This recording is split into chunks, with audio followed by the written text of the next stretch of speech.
All right, good morning, everyone. Thank you for coming this morning. We will open our EDA meeting here at City Hall Thursday, October 3rd, 2024. Would you please call the roll? Bevins. Here. Beezer. Here. Grasula. Here. Johnson. Here. Kirsch. Here. O'Day. Here. Sandy. Here. Yeager. Yes, here. We have everyone this morning. All right, first item here is an approval of the agenda. We have an agenda in front of us. Anyone have any thoughts, considerations, changes, anything? Otherwise, I'll be looking for an approval. Move to approve, Bevins. All right, we have a motion and a second to approve. Is there any discussion? All right, hearing none, please, all those in favor signify by saying aye. Aye. Opposed, same sign. Very good. We have our agenda. Consent calendar. This is a notice to the public that all matters are considered routine by the board and will be enacted upon by one motion. There'll be no separate discussions on these items unless good cause is shown prior to the time this board votes on the motion to be adopted by roll call. This includes item 4A, the approval of the minutes, the financial reports, the Swanson Hascamp report, and the DDBC report. Did everyone get a chance to read through those reports? And if nobody has any questions or anything, I'll be looking for a motion to approve the consent calendar. Move to adopt, Bevins. Second. Got a motion and, yep. I realized that the financial reports are dated August of 2023, not August of 2024. Got that. So I think you would duly remove noted the with the, financial report. Okay, I've got it. So we have a motion to adopt and a second. Any discussion? Hearing none, please call the roll.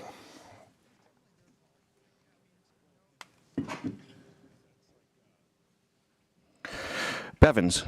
Yes. Beezer. Yes. Grasula. Yes. Johnson. Yes. Kirsch. Yes. O'Day. Yep. Sandy. Yes. Yeager. Yes. All right, our consent calendar is adopted, and we will move on to our unfinished business. Item 5A is an update on the sale and transfer of the land to Giovanni's. This is found on page 20 in your packet. Please, James. Thank you, Mr. Chair. So just wanted to provide a quick update to the EDA regarding the Giovanni's land potential transfer. We obviously toured Giovanni's, and the owner indicated how he'd like to potentially have a section of land that's owned by the city of Brainerd to the rear of the property. Staff did look at the original plat afterwards, and you can see that on the second page, that there is a delineated wetland that surrounds the property. So that does add a little bit of difficulty with it. Certainly wetland credits could be potentially purchased on behalf, the owner could work through the wetland credit process. I believe it would be classified as a wet meadow. It's not a wetland that's always wet or anything like that, but more than likely underground it would be considered a wet meadow. I did direct him to the website that he can begin asking questions on purchasing wetland credits. I believe engineering firms would be the one that would usually work through that process, draw up plans on what they need to do. So I did reach out to the owner, let him know about this, gave him all the information that we had. He did thank staff for reaching out and is certainly interested. I think it's a long-range plan for him, so something that he's going to keep in mind and certainly reach out to staff if he has any other questions. Great, thank you, James. Does anyone have any questions for James? Yes, please. Well, I have a comment. I mean, this 30-year-old wetland delineation isn't worth the PDF you saved it on. Right, so the question I was asking you to ask him is if he still wants that land. Then if the answer is yes, then we look at what the next steps are. If the answer is no, then we're done with it, but not some 30-year-old study that is massively changed. He is interested in the property. I don't think it's an immediate type thing that it's going to be a next year that he's looking for the property, but for long-range planning. I did reach out to a wetland delineator to reflag the property. It would be probably about in the $500 range. So okay. The EDA could have an option to, if they wanted to spend some money, to reflag the property and get an accurate assessment of where it is at this time. Okay, thank you. Any other questions? I do have one. Yeah. Do we have an estimate on how much the credits would cost, like the cost? That's more than what I'd be able to calculate. Typically, I think that's done through probably an engineering survey firm. Okay. I was just wondering if it was in or outside the ballpark of Giovanni's. And I think it would depend on how much of that wetland, how much of the wetland is scoring how far to the east, and how much land he would actually need of that wetland too. Please, Paul. Yeah, so during the delineation process, they actually identify what kind of wetlands they are too, so the credits actually depend on what type of wetland it is. What category? Yeah, what category. So The credits are really dependent on that and where you buy them from. Like Aiken County has a wetland bank. You have to buy them in the same district as where the wetland was filled from. So there's a lot of nuances to that. Crow County, I think you can buy them anywhere. Yep. Yeah. Yep. Engineers got involved. Yep. Became more difficult. Have any other wetland questions? Any other questions? All right, very good. Thank you. No action on this, I assume, right? Okay, we will move on to item 5B. This is the approval of our 1 acre incentive program and the parameters attached. This is on page 22 in your packet. James? Or, okay, please. Thank you, Jennifer. Good morning. So in your packets this morning, we have basically an outline of how the dollar per acre program could work. Obviously, we spoke about, we're not on. There we go, yeah. Sometimes I like not being super loud. All right, so as I said, at the last meeting, we discussed the fact that we were interested in reenacting the dollar per acre incentive program down in TC Industrial Park. And you asked me to come back with an outline of how we could actually implement this. So in your packet, we have basically an overview of how that process would work, and then what the objectives, the specific objectives of the program would be. So if a business wanted to come in, developer, propose the project, propose a development on one of the lots or two of the lots, how would that exactly transpire? What would they have to do? So the first piece of it is that the land, whatever the project or the business was, would have to fit within the industrial table of uses. So in the zoning district, there's what types of businesses are actually permitted by right in there. And so essentially, it would have to qualify as a permitted by right. If it required a conditional use permit, that's something that then the city could consider whether or not they would want it in or out and would want to participate in the incentive program. The second piece is that this does fall under the business subsidy law, because essentially what you're doing is giving a subsidy to the business in terms of you're giving the land for $1 per acre as opposed to selling it at market value. So as a result of that, it triggers certain requirements in terms of the business, the developer being able to demonstrate how it's going to improve the community or have a community benefit. So from that perspective, they would have to go through this process so that we as the city can document how that exchange works and make sure that they're meeting the criteria. So the outline essentially is saying it does fall under that. There's basically two components that we're proposing as part of this in terms of qualifying for the credit. The first being land, so we'll talk about that in just a moment, and then the second being creation of jobs. So those would be the two things that actually get you the credit and then potentially get you the land for $1 per acre. So in terms of security, how does this work of us as the city understanding that you're going to do what you say you're going to do? We would require the builder, operator, business, whatever, to enter into a development agreement with the community, with the EDA, probably the city as well, to make sure that they follow through, and then their tracking and reporting essentially back to us is complied with. Once again, this goes back to the state statutory requirements. So in terms of calculating the credits, as I said, we broke it into two.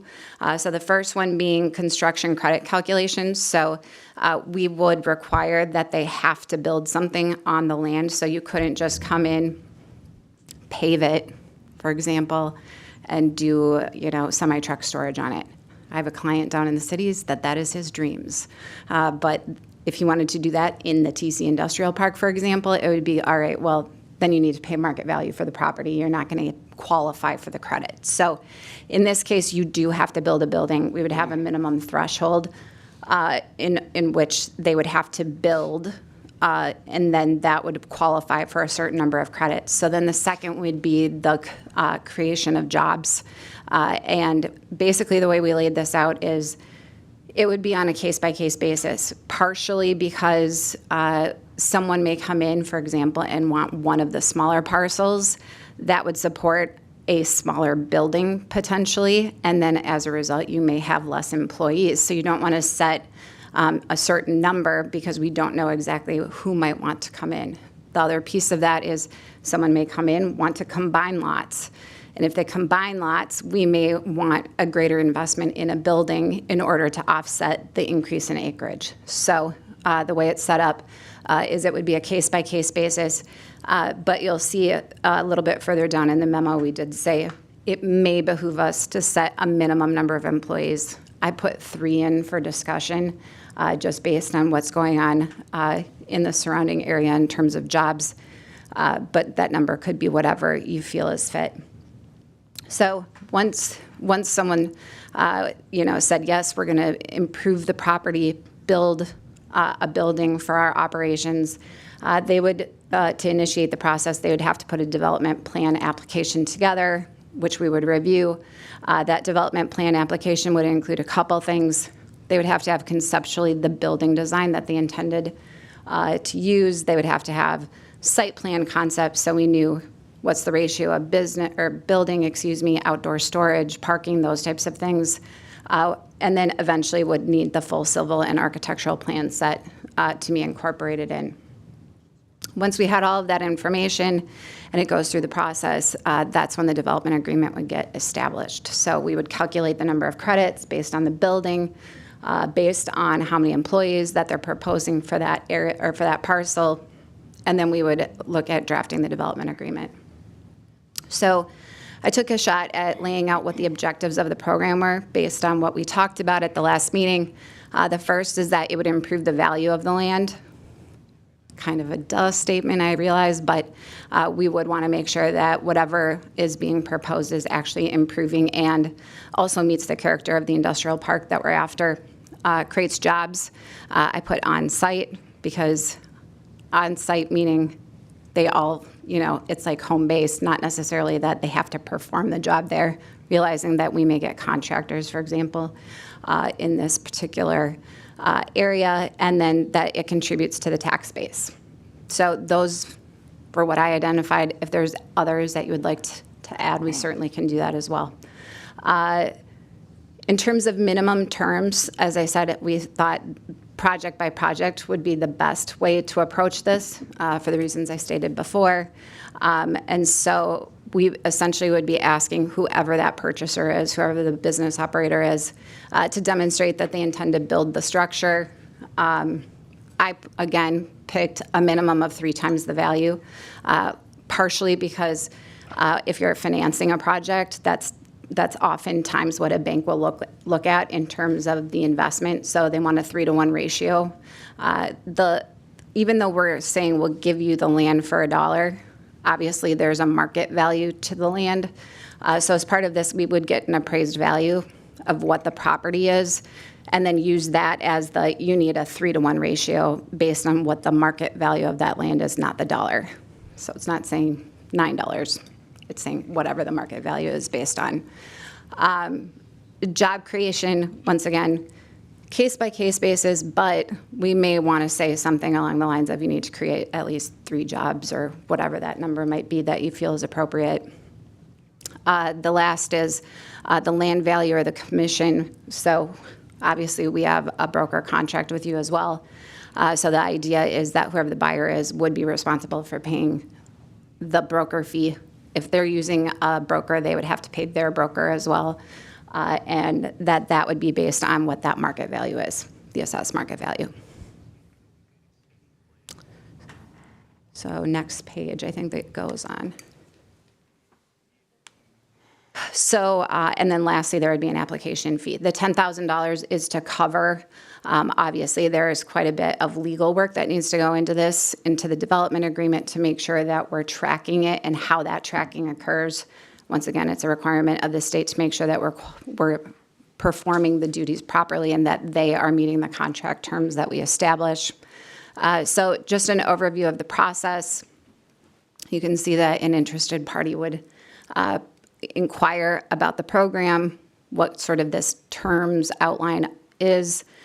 They would prepare an offer, a concept plan, likely come before you with a concept plan before they invested too much money in it. Then if all signs look positive, thumbs up, that we would go through the full approval process of that application. Obviously, we would need to prepare several legal documents And then if they have other land use approvals that are required, so if they need a site plan review, if they need to go through the planning commission, the council, et cetera, all of that would need to be completed. We would have to hold a public hearing here for that transfer of land, and then there would be authorization and execution of the agreement. So the exciting part is that we actually have someone who's interested right now, who is interested also on the market of paying market value, but also interested in potentially working through this process. I gave them a sort of outline of what this memo was going to entail, and their response was, nothing about that scares me.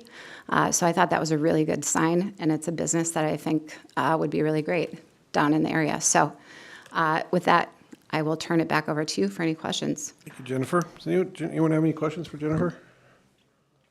Yeah, please, Paul. A question about the application fee. I've seen cities do this differently, not just like collect a fee up front, but like do an escrow. Have you seen that process used where the city can take from that escrow as they incur expenses to make sure that the development's paying for itself as far as staff time, attorney time, that kind of stuff? Because, I mean, I've seen projects where $10,000 with like attorney's fees and things can get eaten up pretty quickly. Excuse me. I have allergies and they have been really bad. So the intent, excuse me, is that that 10,000 would be for the application process. As part of the development agreement, there may be additional escrow to cover those things. Sounds good. And any other questions? I just have just one thought. So, like, I know there's been a few of these in the cities where, in some other outlying areas where you have lots that are available for $1, and a developer will come in and put in warehouses in there with the intent of selling those turnover. This system seems to disallow that because of the employees and the requirements that we have, and I'm not sure that that's necessarily a good thing. Because I know this is happening in other places where. So I'm just wondering if maybe a case-by-case basis is more malleable for somebody who might just want to come in and say, hey, I can take this land, we'll put a warehouse on it, boom, and hopefully sell it off, and something, a scenario like that. So I'm just wondering if maybe the case-by-case basis is a little better fit for these, but I guess that was my only thought. So the structure of this would allow someone to say, here's my concept, I'd like to come in and talk about it, and this would give you the latitude to be able to do that. It doesn't set that out as the objective, obviously. So they're not requirements, they're just talking points on the number of employees and term in business and that kind of thing, right? And it also gives you the parameters of if someone comes in here and they propose something that this doesn't meet the objectives, doesn't meet what we're after, it's not improving the land value, it's not, that this gives you the framework to say, this doesn't qualify.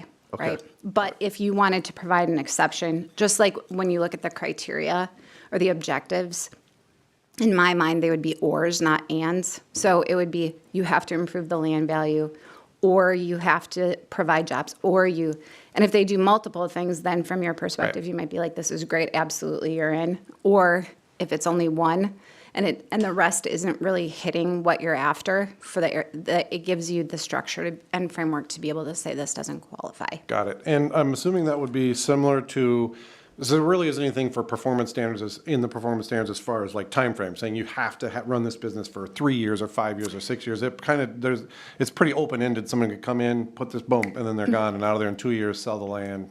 So there would be things like that in the development agreement, partially because you have to be able to demonstrate that to the state from the business subsidy angle. But again, this goes back to the case by case, and some of it has to do with how much investment. Is this a smaller parcel? Are they biting off 15 acres? Are they so from that perspective, that's why a lot of this is a little bit case by case, because we just don't know. Like, for example, the operator I'm talking to right now that's interested wants the smallest lot they can find because they don't want to put a big building on it, but they do have 8 full-time employees. So, like, that recipe might work extremely well for a small parcel, but wouldn't work really well for we want 6 acres and 75% is going to be outdoor storage, and we're creating 1 job. Got it. Just one last thing. Is there a retroactive aspect to this also? So say hypothetically you have your person, they buy this lot, boom, boom, boom, we all roll out this $1 6 months later. Is there a way potentially for that person who just paid full market value to come back and cycle back through? That's what I'm getting at is somebody could pay full market value and then we roll out this program 6 months later and they're like, well, I could have got this for $1, you know. So that was, I guess, my only other thought is how, especially if we have a potential buyer on line. Well, they're waiting to see how this goes. Okay, got it. I just wanted. And so, and then I told them after today, I would follow up with them and let them know, are you as a board comfortable with it? Are we, going to roll it out? If the answer is yes, then they're going to fully explore whether they want to go market or whether they want to go with this. Okay. The dollar per acre does come with strings attached to it and paperwork and having to demonstrate you're complying with everything. So what's the value? What's the offset of that, essentially? Okay, no other questions. Yes, please, Paul. How do we deal with like, I don't know if this would ever happen, but like a business relocation, like they're already in Brainerd and they want to relocate to the industrial park. I don't know if that's like the intent of this, like you're not really creating any jobs, but they want to buy this land for $1, relocate to the industrial park, build a new building, but then you might have a vacant building somewhere else. That'll be something you have to Case by evaluate. case basis, Yep, yeah. during the discussion. I mean, obviously, it would meet the objective of improving the land value of the industrial park because they would be building a new building. Does it create jobs? Maybe not. So we would have to evaluate, and you as a board would have to evaluate that. Yeah, please, Kelly. Jennifer, is there something, is there anything else we need to do for you today to continue, have you make the program more detailed? So we can move forward, or have we already done what you need? This, I think, sets that we would want you to adopt that framework, and Got James it. can correct me if I'm wrong, Okay. but Yeah, I'm not sure, possibly you want to set a minimum number of jobs, or you could keep it open-ended. I think that'd be the one thing in there that I think Jennifer mentioned could be discussed. And then this would need approval from city council as well. So it'd be your recommendation We or. would need to approve, to move this forward today with a motion. With a motion, yep. Yep, okay. And my second question, Jennifer, is this part of what we're already paying you to do, or is this going to cost us more as an EDA? The $1 an hour incentive, like $1 per acre incentive. this would just be part of the broker services. Got it. So it's So- not any additional monetary fee. Okay. Have a motion when you're ready. I'm ready. Unless anybody else has any questions. Yep.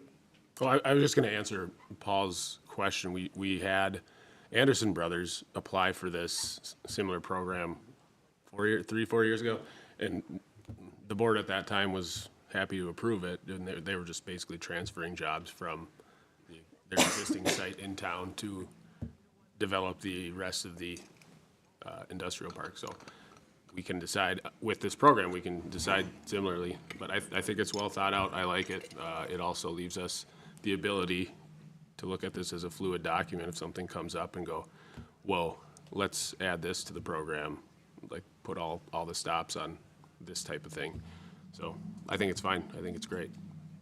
Awesome. Mr. Bevins. I move that we authorize our Realtor to move forward. Well, it's Swanson Haskell. Second. We've got a motion and a second. Any discussion?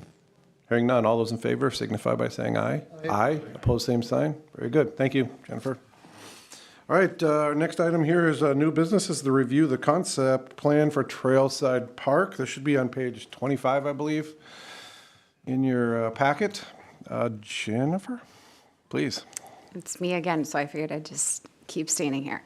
All right, so we have a few different concepts actually for Trailside Park and for the City Hall parking lot, so we're going to jump right into them. So we put together a couple different options for Trailside Park. I know you did have that Counselor of Realtors document market study that kind of looked at what types of housing product might be the most in demand. So we have three concepts. One's a low density, then a medium density, and a little bit higher density. So this is the low. You can tell by the way this is laid out that it's a network of curvilinear roads, single family throughout the whole project. You could see also how some of these areas some of the lots could get smaller if you want to make it a little bit more compact. But the way this lays out is basically under your rural living and your garden living types of zoning districts, so a much lower density project. So then if we step up the medium density, there could be a combination, once again, of zoning districts. In this particular concept, you could have a mix of your rural living, garden living. Those also could shift over to a contemporary neighborhood zoning district, which have slightly smaller zoning districts or dimensional standards on the lots, excuse me. The way that it does lay out, just because there's quite a bit of wetland, those types of things, you have to take that into consideration in terms of lot depths and those types of things. So the lots kind of naturally get a little bit bigger as a result of where those wetland features are on the project. But you can tell from this that we also popped in what could be row homes or townhomes up near the intersection where the existing parking lot is. And so that area could lend itself really well to a little bit higher density. So then the last concept, this is the highest density. In this one, we added townhomes on the north edge. So this could be twin homes, townhomes, a little bit higher density. Once again, we do have those wetlands there, so it would be basically kind of clustering them in groups. And then also the row homes that we showed on the last concept actually could be more apartment type of product in that case. So a little bit higher density in that pocket as well. And then also mixing in still the single family types of uses. So those are the three different variations. Obviously from a unit count perspective, it goes from low to high. I think what the concepts demonstrate is there's a lot of land here. There's quite a few units. So there would be the opportunity to, for example, say, here's our conceptual road network. You could outlot certain areas. Different developers could take down different areas, and they could also increase density or make it the lower density, depending on how you have it laid out. So from this perspective, I think it would give a lot of flexibility, which I think is what this demonstrates, that we could have really a host or a range of development densities that could occur in here. Awesome. Any questions on our three concept plans here? I just have a comment. Yeah, please. I like all of them. At least it's better than what we have going on there right now. I do think maybe it would be smart to leave something along Wise Road, possibly commercial, just because it's such a busy road and it's only going to get busier in the future. I see that you have some wetland delineation around there, but I'm sure Paul and the rest of the engineers can figure out how to fit those in at some point. But that's the only comment I have. Maybe along Beaver Dam and Wise Road, we could think about leaving, you know, a stripe of commercial or some type of commercial land there. It would actually help the neighborhood become more of a complete neighborhood too, if we had some type of convenience store out there or something. So I think we could easily, to that point, the traditional neighborhood, if you remember, some of those TN districts actually allow for some commercial uses within them.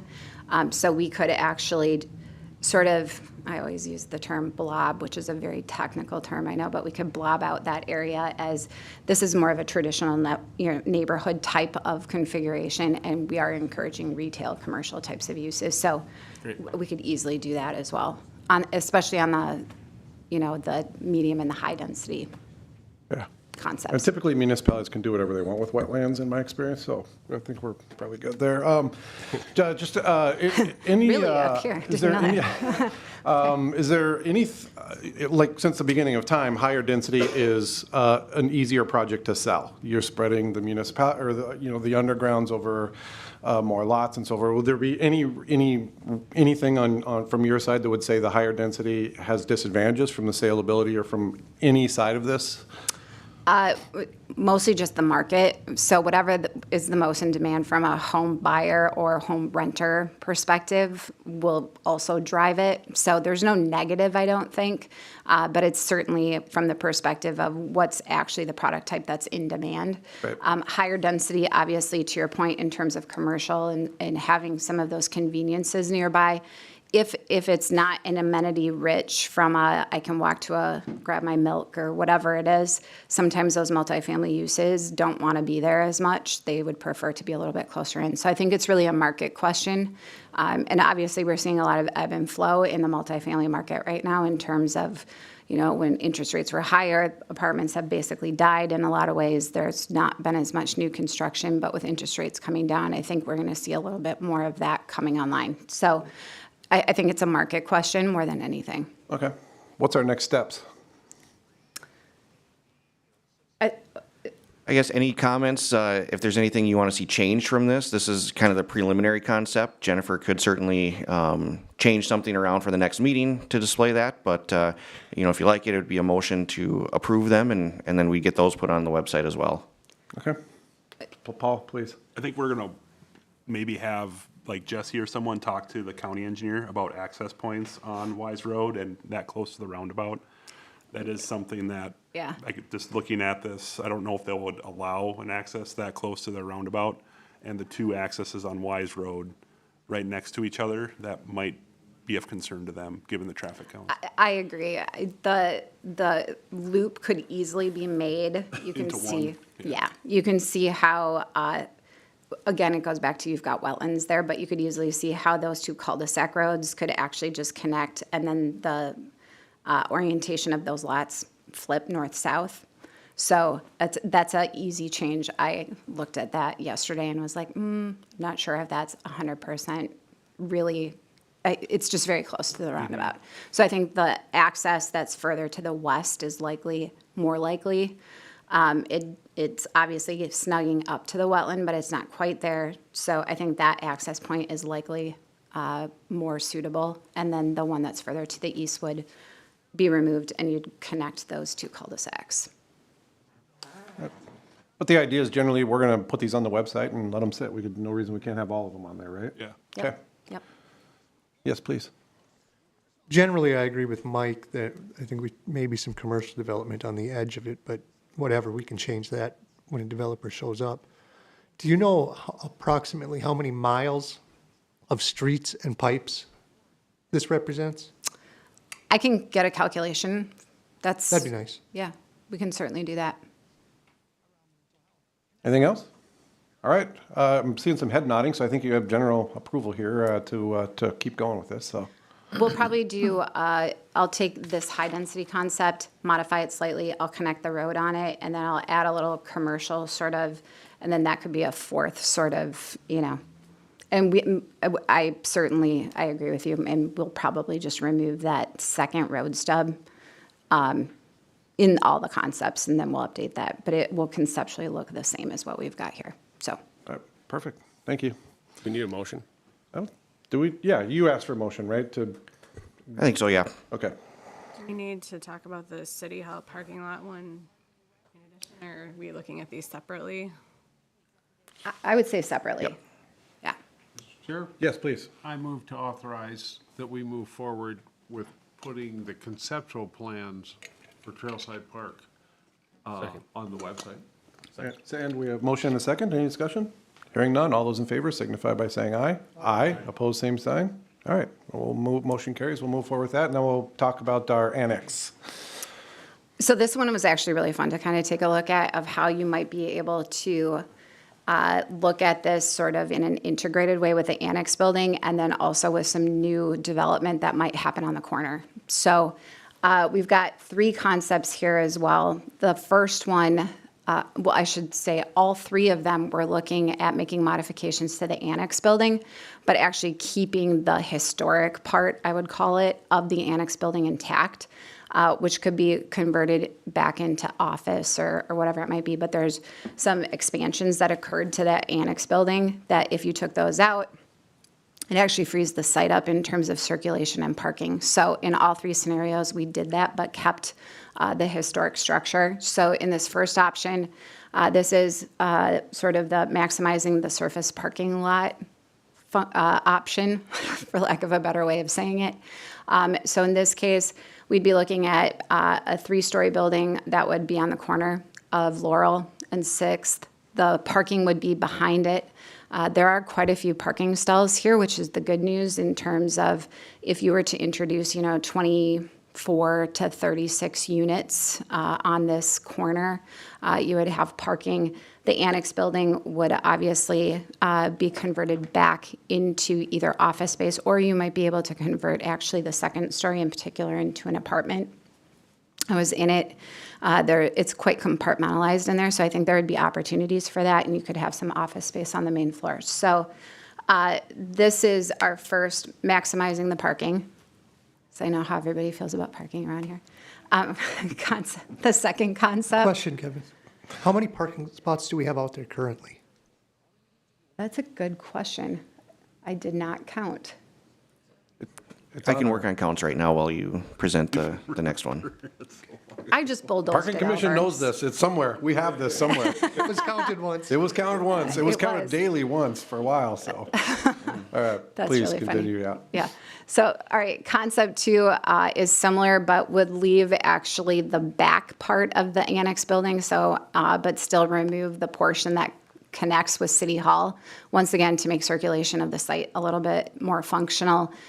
This one, you would lose a couple units potentially in the actual building on the corner, the new building, but you can see that the footprint still is about 13,000 square feet. So it's a pretty big footprint that exists in which you could actually have, 2 or 3 stories of residential units on top. A couple of sample images on the right-hand side to give you a sense of how some of it could lay out. You can see in the bottom image that there's a place down in the cities called Liberty on the Lake, where they actually have some of these lower level is, little small professional services, commercial types of operators, and apartments up top. It's a 2-story example. I'll be frank, it is very hard to find 3-story examples of commercial on top commercial on the main floor and residential on the top, because the economics of that are just very difficult. Usually you have to get to the 4 stories to get your unit count up. So looking for a 3-story example was rather difficult. There is also a couple areas that have sort of more of a townhome type of configuration where they've, again, put some professional office space, small office, on the main floor. It has sort of turned into a live-work type of situation.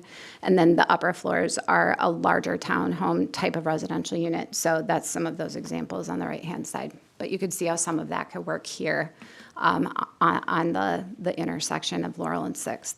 So then the third concept, this one is more of the traditional storefront concept, where basically you'd have those sort of commercial spaces on your main floor. You could bring in sort of elements from the annex building in terms of mirroring it, keeping the annex building, and then building, and then behind it would be some garage spaces. So all have similarities, obviously, but it's different ways of thinking about how the site could lay out, and then also from an access perspective, how they could be integrated and improve the circulation. Awesome. Thoughts, questions? Yes, yep, please, Kelly. And Mr. Kramvik, maybe you would call this, and maybe Mr. Sandy, at one time when we were looking at building a new city hall, Mid-Minnesota had tossed out the possibility that they would be interested in vacating that spot. And I would certainly want to reach out to them again to see if there's any interest in that, because that may affect this. And I might be wrong, but that's what I recall. James? Yeah, I do know from a permit perspective, they have invested probably over $1 million right now in remodels and reconstruction of the building. So I'm thinking because of that, they probably are not considering vacating anymore. Mr. Sandy? I think there was discussions about shared parking, though, that could help both City Hall and any potential development of this site, because their parking Especially lot, with first version, the their first parking version. lot does sit empty quite often. Oh, so maybe this version is actually a better fit. Yeah. Yeah, okay. Any other thoughts, questions? Yeah. I just think all versions that we can put on the website are great. None of this stuff is getting improved by us or anything. It's just Right. throwing ideas out there, so. Hopefully something sticks. if you want to throw these on there and any other that you think of in the future, I think it's all fine. Is that a motion? That's a motion. Okay, we have a motion, and a second. Any discussion? Hearing none. All those in favor signify by saying aye. Aye. Opposed, same sign. Very good. Thank you very much. Thank you. Okay, let's see here. We will move on to item 6B. This is the consideration of our advertisement in the Business View magazine. Mr. Kramvik, please. Yes, thank you, Mr. Chair. So Business View Magazine reached out to myself and the EDA to consider an advertisement within their magazine. It'd be within one magazine that Steve Wright from the airport is going to be a multi-page article about the Brainerd Airport. So with that, he had mentioned different entities that may be interested in advertising. So there'd be an advertisement in that potential magazine. There'd be a brochure that's created for the airport that would be there in perpetuity. And then there would also be kind of links within kind of the digital advertising part of it for a couple of years. There's options that they had provided. You can see that staff's recommendation would be to not do anything over the bronze, which would include a quarter-page ad, full color, which includes one paragraph, 50 words editorial contribution. So staff is really seeking direction to see if the EDA is interested in this. I'm not sure either way. I have a recommendation on it, but just bring it to the EDA's attention to see if there is interest from the EDA. Very good. Thank you, Mr. Kramvik. Did anyone get a chance to click on the Business View magazine link that was on there, or does anybody have any thoughts on this? I've got thoughts, Kevin. Yes, please. I think we have an advertising budget, and we have a consultant who spends that money for us, and this is an advertising opportunity. I think this should be forwarded to that consultant for their review to see if this is a good fit for our organization. So moved. Second. Any discussion? Please. Yeah, this organization has contacted me probably every year for the last 3 to 4 years to go down this path, and it usually comes as something that has been recommended by the airport. I've dug into it. It's obviously for us, it's not something we would do. It's pretty expensive looking at what the advertising comes out of it. I think you're 100% right. Mary will dig into this and see where this magazine surfaces, and she may find out a little bit kind of what I found out is just it wasn't worth what the cost was for our organization. So I just thought that context was important for you guys. Very good. We have a motion and a second. Any other discussion? I just have one thing to piggyback off of Tyler's. I agree. The one thing that I think would be nice potentially about this is all the property that we're trying to sell, and it would reach a larger market potentially, but Mary can look into that. So Yeah, they're claiming 500,000 visitors a month, so. we got That's a lot. nice airport, and we can bring business in. Right? So. Well, Jennifer's here. Do you think this is a good use of advertising spend? Is it reaching the market we need to? I don't know how familiar you even are with this publication, but. I am not, so I would have to dig into it as well. That could be a sign. Yeah, I just won't be supporting the motion because I don't think it's worth sending it over to the consultant to look at. I think. She already knows it's going to be a no. Not waste our time. All right, any other discussion? All in favor signify by saying aye. Aye. Opposed, same sign. Aye. Okay, very good, thank you. And we will move on then. Motion does carry with a discussion on BladeX Placer AI program. Interesting stuff. Please take it away. Jumping right to you, Tyler. Yeah, thank you. You're jumping to me for a few seconds, and then Okay. I'll let Allison take this over. But as James was at our most recent board meeting, Nick has seen this as well, and in conversations that we've had at the board level. This is a new program that we are bringing forward to our membership and to our community partners. And we've showed a little bit of this in the past, and James has had a presentation from these folks as well.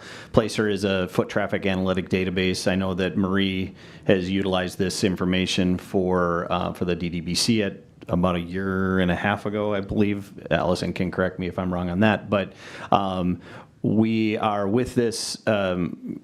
with us adopting this as a program, what we're doing is we're making access to this available to our community partners that fund us. And so we'd like to just run through a little bit of this today. We put some information in your packet, so I'm sure you guys have looked at this already, but I'll let Allison talk a little bit more in detail about what is available and what it can do, and then let you guys as a board, or if it's city staff, how they want to utilize access to this moving forward. But I'll turn it over to Allison with that. All right, thank you. Please, Allison. Good morning. I would like to go through, do you have the consultant report that you can throw up there? Perfect. Okay, so the neat thing about Placer is it is a foot traffic analytics data. We can create our own point of interest. So this is an example. When I met with Maria, we put together a perimeter of downtown. So we can create our own perimeter. Before, when we started using this, we weren't able to do regions or counties, and at this point, we were able to go larger. So as the program develops, we have more access to information, so it continues to evolve. So what we had access to before in the beginning is nowhere near what we have access to now. So, so this is an example of a point of interest. It gives you metrics on visitors, visit frequency. You can see year over year, their dwell time. The visit trends you can see over a point of time. When we're working in the platform, we can put a variety of filters in. So this is for, I believe, a year. So yeah, a year's worth of time, but we can pick a certain timeline. We can pick employees, visitors, residents. The data dates back to 2017, so we can go back in time as well and compare different points of interest. If you want to scroll down a little more, daily visits. So you can look at the days of where you have most visits, hourly visits. And again, I would call this a flat report. So if we were in the platform and looking at it together, we could dig into some of these data points a little more as well. So you could see numbers when we're hovering over these bars. And then also on the left-hand side, on the platform, we could dig into each individual item as well. So this only gives you a glimpse to what you have access to. If you want to scroll down. The visitor journey, you can tell prior and post visits. So if they're coming downtown, we can see percentage-wise where they are prior and then immediately after. We can also look at the trade area where people are coming from. We can dive into, I think the next one is, okay, there's trade area, how far they're traveling from. I think the next one is zip codes. If you scroll down a little more, we can pull out the data of zip codes where people are traveling from. We can download that into an Excel document as well. And again, you're only seeing the top 10. We could continue to dig in for 50 more pages if you wanted. And then if you scroll down, favorite places, this is just overall favorite places, those that visit downtown. These are their top favorite places. With filtering again, we can see what's their favorite apparel place, what's their favorite restaurant, what's all sorts of different industries if you wanted to dive into that. And that's again prior and post. We can look at industry as well. This is just overall. I do want to note that this isn't going to tell us any personal information. So they are getting this from cell phone data and other apps and partnerships that Placer has. So we don't know that Tyler's going home and then going to the gas station. There isn't any personal identifiers with that. But it is coming from your cell phone and the apps that they have partners with. And it's one of the things that I'll add to is that, as Allison mentioned in the beginning, we've had access to this for about 18 months now. And in 18 months, I would say that it is quadrupled in access points it's incredible the amount of things that it's almost weekly now. We're getting updates on, oh, there's a new platform here. There's new information you can gather. We're currently working in going forward with a project with the University of Minnesota Extension Office to validate traffic data with this. And so we'll see how that comes back. They're going to put the placer data in and compare it to an actual full-blown traffic study. Now, traffic studies, as Paul will know, they're giving us emission reports, you're giving, accident data and things like this. We're just looking at sheer volume. How many vehicles are going from point A to point B, because this system allows us to see that. So we're trying to determine what the variance is. Is it close enough to say it's accurate?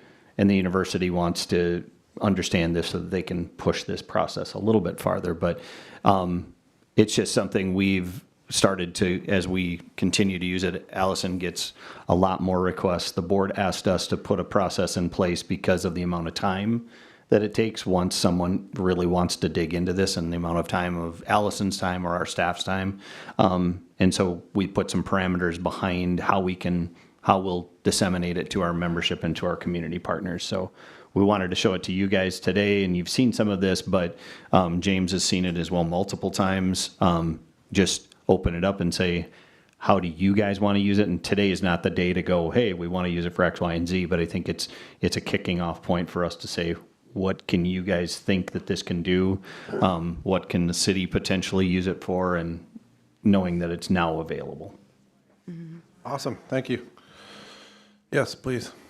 This is pretty cool. This is really cool, actually. Can you export some of this data to like a CSV file? Yes, I believe so. Okay, so if Some of it. and are you allowed to share it with me? Yeah. So I'm interested in that daily visits to downtown, up 5 or 6 pages or so. I'd like to see a CSV file of that data from last year, just to see. It looks like the peaks of the biggest visited days are like the Spooktacular and Street Fest on 7th and Downtown Golf and St. Patrick's Day. And I would just kind of like to verify that and see if that is the case. Yes, and I think it's a great way if you already have some data to, check that. I also wanted to note a couple different uses to consider.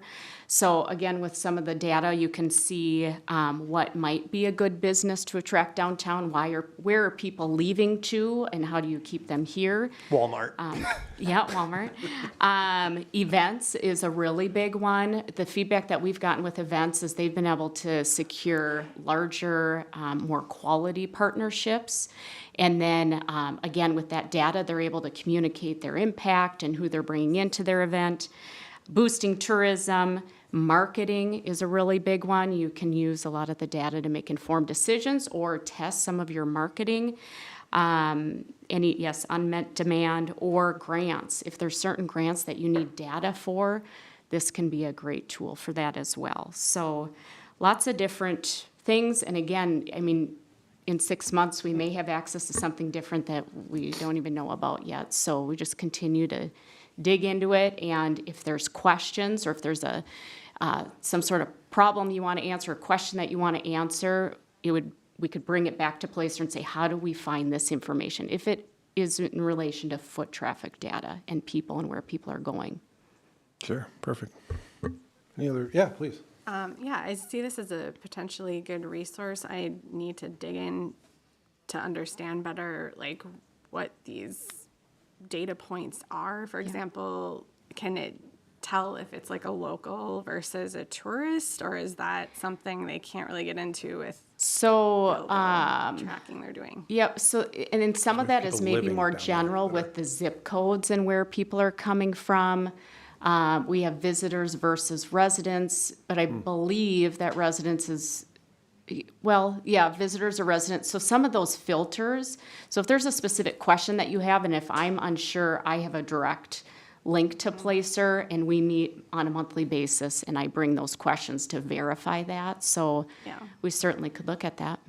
So, it's pretty intuitive that, people go shop at big box stores and then they come to downtown. I'm trying to figure out, how can we help us moving forward, make sure, particular advertising efforts or other initiatives we're doing, how is that seeing an impact, and tying it back to that versus just like, oh yeah, that makes sense.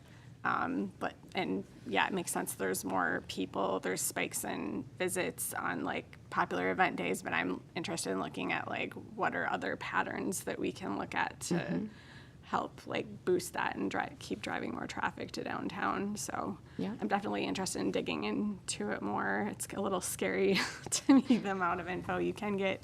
Yeah, I just turned my location off. So will not be turning it back on for the rest of my life. My other question is like, how biased is this data, given that it's for people that are oblivious to like, you know, whether they should have their tracking data available, and what does that mean for how useful this data is? But I think it's worth looking into more, so. Okay. Kevin, when we brought it up to the board, 2 of them shut their phones off immediately. And this was last year. What comes to my mind is as this becomes available, it's not just us trying to finagle our way through this, but other communities we're going to be able to glean intelligence from other communities that are figuring out a way to use this information to actually change patterns of people. Because right now, this seems like overwhelming. I mean, it's great to have it, but I mean, using it to actually change patterns of people seems like a daunting task at this point. But yeah, somebody much smarter than me probably will figure that out. So, James. Yes, thank you. So from the presentations I've been a part of, you're definitely going to know where these people are coming from downtown. You might not know if it's, if they have a lake cabin up here, they're just coming for the weekend, but you're certainly going to know if they're coming from Minneapolis versus if they're coming from within the Brainerd Lakes area.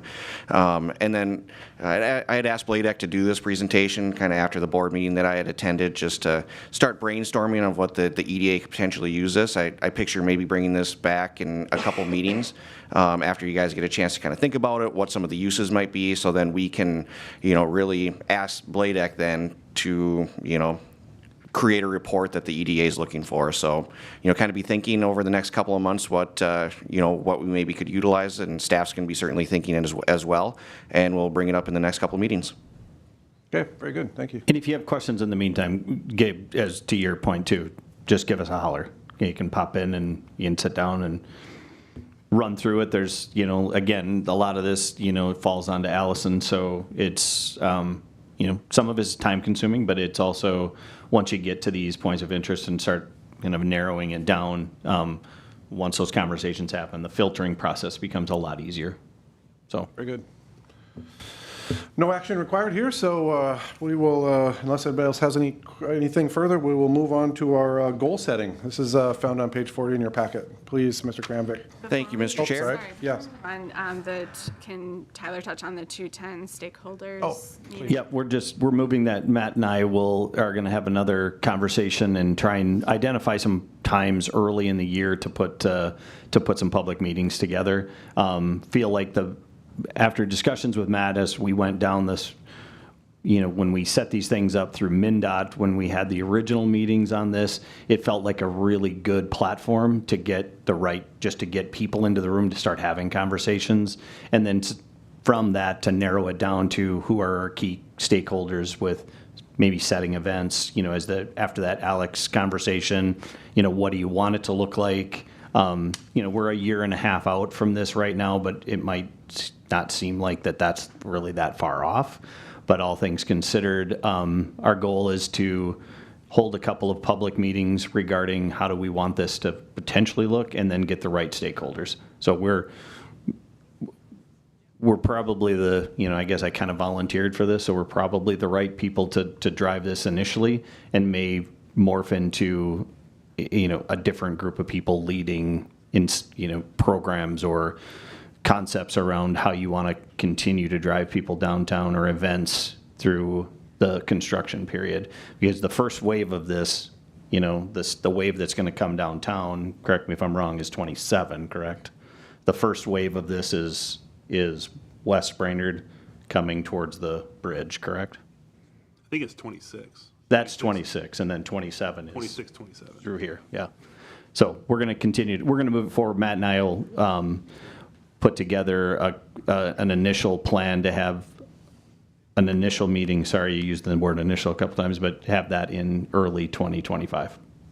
Okay, yeah, I'd like to see it move forward more quickly, just because if there's any budget that needs to get set aside for putting this initiative forward, I just don't know if that needs to happen sooner rather than later. So it would be nice to get just even an initial stakeholders meeting together to kind of help frame that out before the new year, but I don't know. Who do you feel would be, your guys' timeline? yeah, and who do you feel would be appropriate stakeholders to pull together before you put the community in front of this? Probably need EDA, BLADEC, DDBC, city, chamber, visit Brainerd, just get a representative from all those folks in a room and kind of try to hash this out and see, like, if the chamber's saying they want to step up and do it, but like we need to kind of start looking at like what a budget for that would look like. And I feel like the stakeholders need to have a solid kind of plan before we can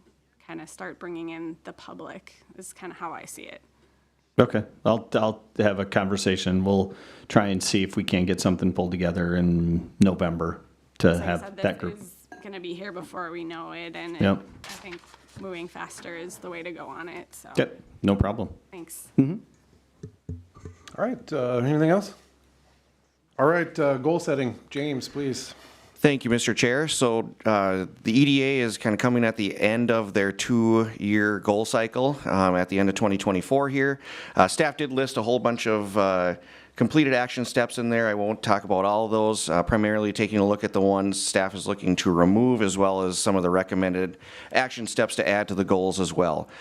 So the recommended action steps to remove really focus on creating that list of industrial zoned properties, figuring out what we could maybe use them for otherwise. That's kind of been accomplished through the concept plans. There's certainly concept plans for potential residential in the Wright Street area, as well as the TC industrial area. So removing those, I did explore relocation of James Street Mobile Park on there. That could potentially stay. Where I see that, I think we're ready to go with that one. I guess recommended action steps to add would be create a program and contract for private property owners to list underutilized properties on the EDA website. They're interested in that. I think one of the big goals of the first part of this next year is creating that program where private property owners that have underutilized properties, such as the James Street Mobile Home Park, could be put on the website. So with that, some of the staff's recommended actions, steps to add to it would be create a cohesive and comprehensive marketing plan for the EDA and begin marketing the EDA to developers and business owners.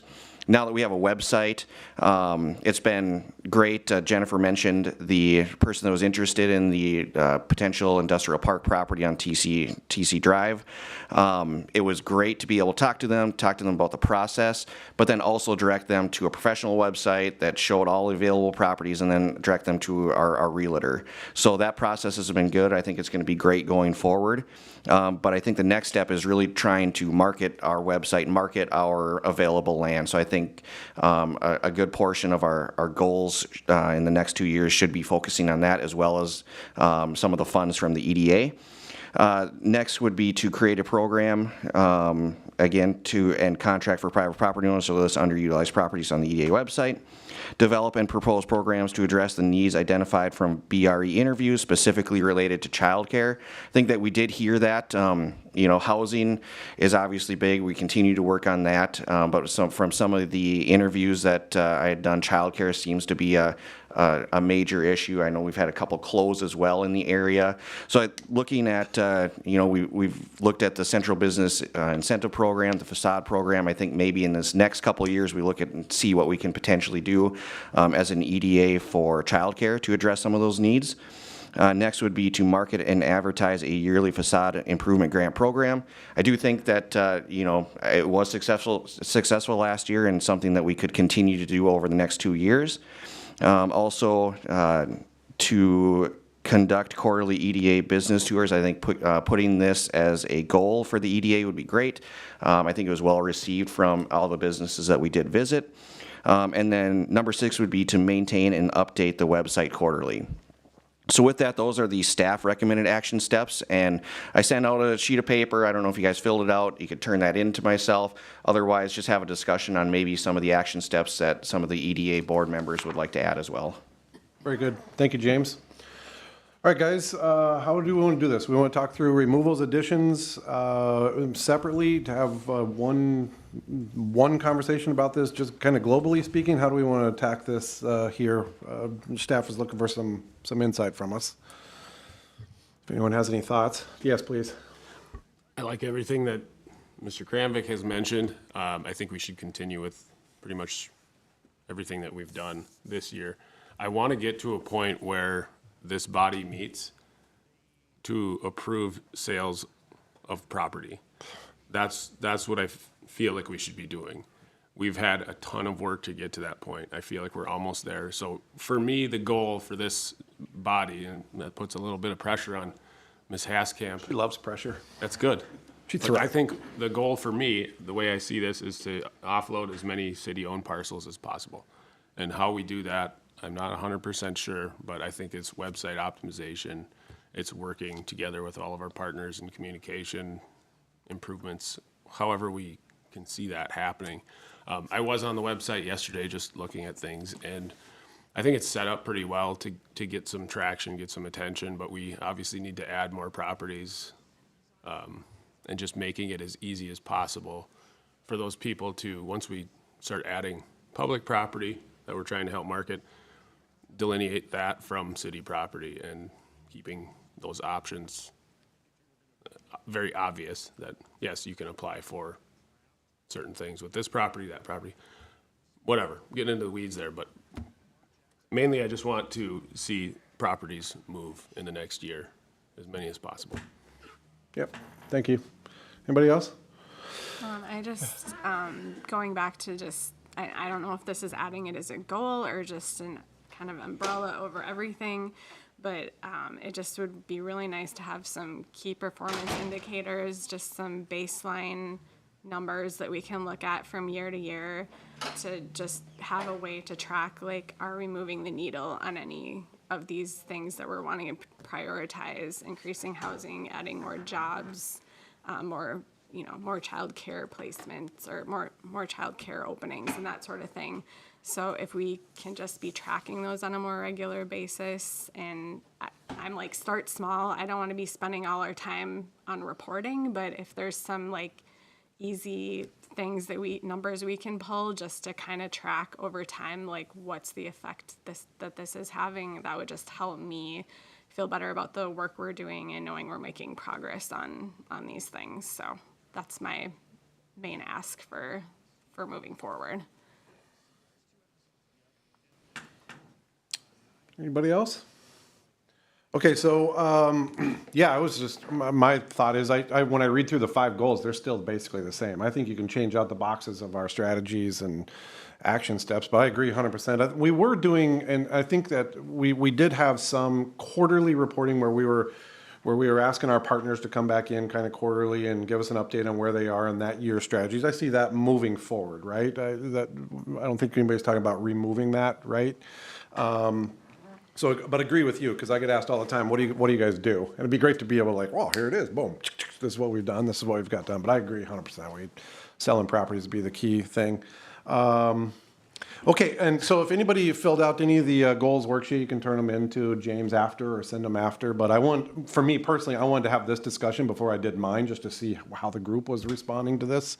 Do we have any other any action items needed here, James? Yeah, so we would bring this to the next meeting to actually adopt for the goals, and so this is just kind of more of a, is there anything else you want to see added? We'll certainly take into account Marie's comment there and figure out where we can add that in the overall goals and action steps. And then, kind of next steps, staff is still recommending, we still have a scope of contracts to work out and potentially, change of some of those scopes with our subcontractors, or our consultants. So, but staff is kind of recommending to work with them over the next couple of months to kind of amend their scope of services. Staff does recommend continuing to work with them over this next year. I think, we're certainly moving the needle. And so I kind of want to get a general feeling is that the route the EDA would like to take as well. Very good. So any insight that we can give James would be good. So if you don't have a sheet to turn in today, be sure to get it to James right away so it can be addressed at our next meeting. Is that fair? Yep. Okay. Can I ask one question? With Pacer, is it just cell phone pings or does it collect other data as well? You're creeped out just like me here. No, well, I was wondering with Marie's point of like how many more job openings or daycare openings or apartments or housing, whatever, like where are they collecting the data? Is it just cell phone or is it other economic data as well so that we could just pull it from that Pacer? So in one of the options, you can see where development is happening. Okay. So that pulls from permitting and that sort of thing. I've not dug into that portion as much, so I could see what other kind of data points it might pull. But it is pulling from a variety of sources. So Okay. census, there's this mosaic where they have demographics and certain clusters of demographic groups. So there's a lot that I haven't even dug into as far as that, but I could check. Yeah, I think we should lean on that just to not double up on work if it's just available with Pacer. Please. So just taking on to that, so we, at our firm, we use the business analyst function on the Esri GIS, which crosses over with some of the data that she's talking about. So we also have access to you can pull within a specific geographic area what the disposable income is, for example, what their spending habits, what they're spending on, where those things are happening. Did you visit a big box in the last 30 days, all that, we have access to that as well. And we have the ability to put in an address, and we can either do it by a 1 mile boundary, or we can actually do it by the road network where it will actually, you can say within 10 minutes of here, and it will map the roads, and it looks like an amoeba kind of.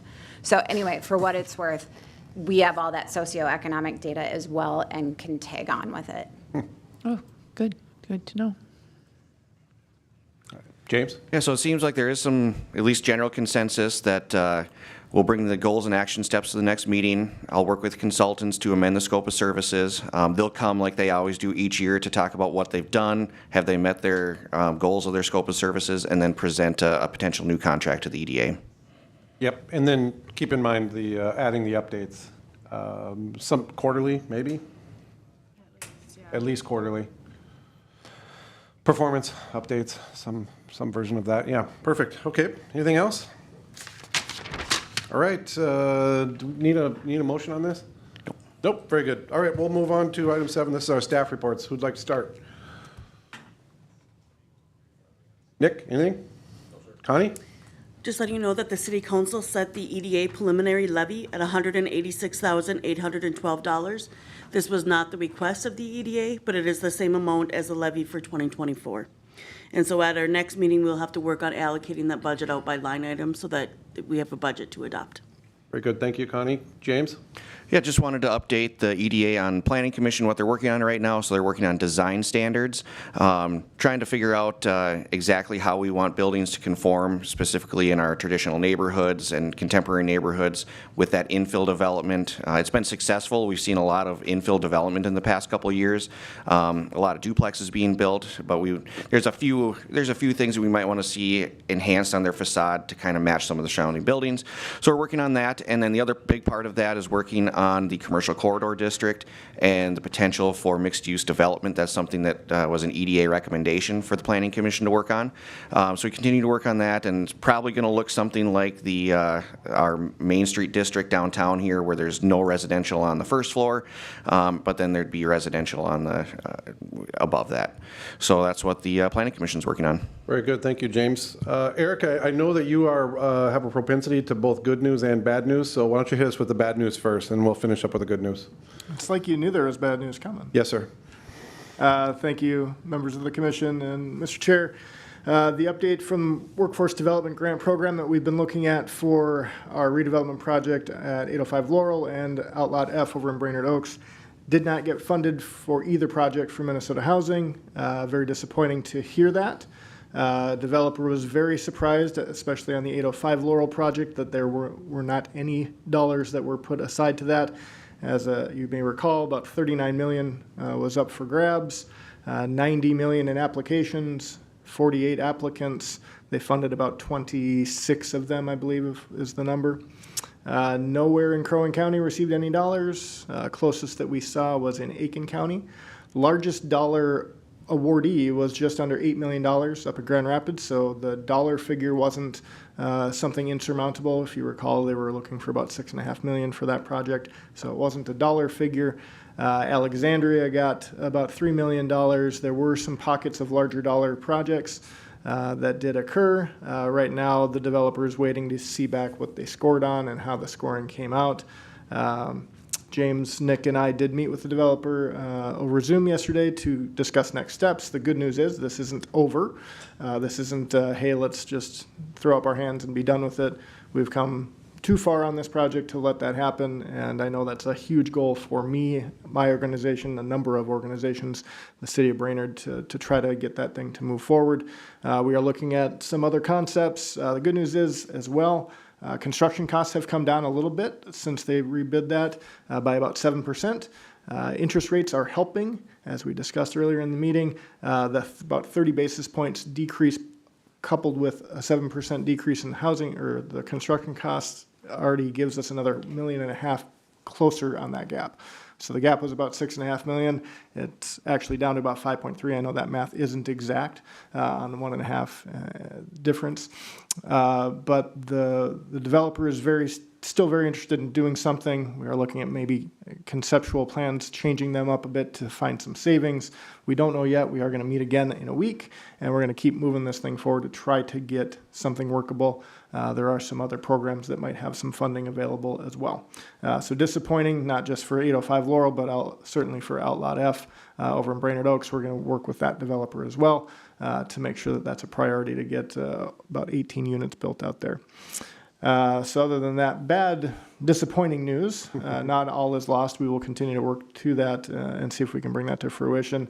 Other things that we are working on currently, Small Cities Development Grant Program for, ideally for that Washington Street reconstruction. We are doing pre-applications here to Minnesota DEED. That is due at the end of November. That will look at both housing projects and the commercial space. So we've got to get that in so we can do an application hopefully next year for funding in 26. So that is underway. And then we are one of the communities that will have a Minnesota Housing Summit. October 23rd is the date over in Baxter at the Lodge. It is a summit called Putting the Pieces Together Regarding Housing. There will be a number of different speakers. It is slated and scheduled from 9 a.m. to 4 p.m.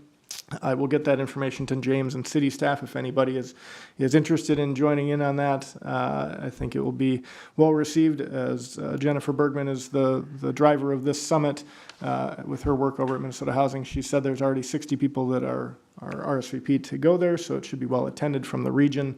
I will be out there talking a little bit about housing as well. So if anybody's interested, I'll get that information to James. He can disseminate it to the EDA. That is all I have, unless there are questions specifically for me. Any questions? Nope. Anybody else? All right, thank you. Commissioner comments, anybody? Mike, Paul, Mr. Kusula, Kelly? I was just going to put a plug in for downtown events coming up. We have Spooktacular on October 26th. So that's our annual trick-or-treating event where we see about 1,000 kids and their families downtown. So looking forward to that. And we have our last business owner social of 2024 coming up on, let's see, it's the last Wednesday of the month. So I believe that's October 30th. Yep. So yeah, everybody's welcome to attend. I think we're going to be looking at doing it at Big J's Pizza. So if you want to come grab some pizza and play some arcade games and hang out with some downtown folks, that's from 5 to 6:30 on October 30th. So that's all I got. Thank you. Anything? All right, with that, Motion to adjourn? Somebody? Anybody? So moved. Got a motion and a second? Any discussion? Hearing none. All those in favor signify by saying aye. Aye. Well, same sign. All right. Thank you, everyone.